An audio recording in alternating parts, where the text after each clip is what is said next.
So starting from the kind of shape we're going for, which is this icosahedron type shape, I'm going to take down the top vertex a little bit because if it's too 3D, the projection is going to look really skewed and stretched out when it lands on the surface. I'm going to modify my pivot and freeze transformations, make a copy, move it up so I can have something to work with, and hide the original in case I want to go back to that.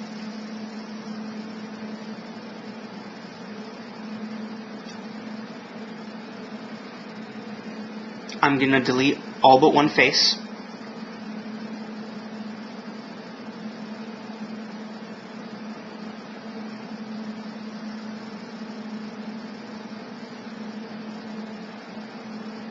And then with this one face, I'm going to use the Modify Snap Together tool to make it perfectly parallel with my ground plane.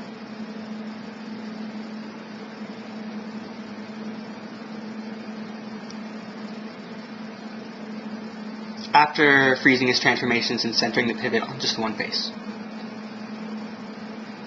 So there you go, now they're snapped together.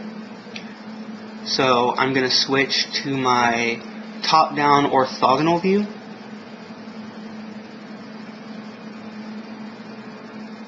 And make a copy to be the next face.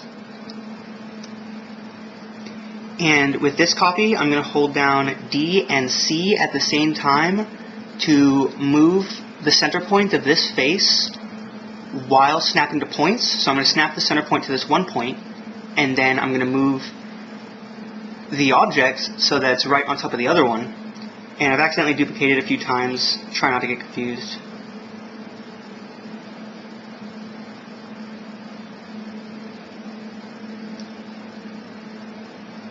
Okay, now those two are in the exact same place, and the pivot is right in their center point. I'm going to discrete rotate this one around in chunks of 1 degree till it's lined up with the other one. And it looks like I have to zoom in here to make sure that they're perfectly aligned.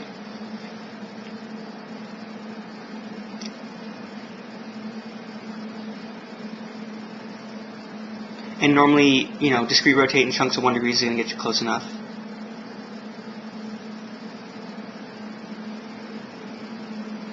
Deleting some extras.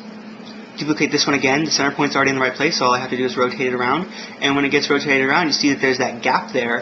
And that gap, when you fold it together, creates the actual 3D.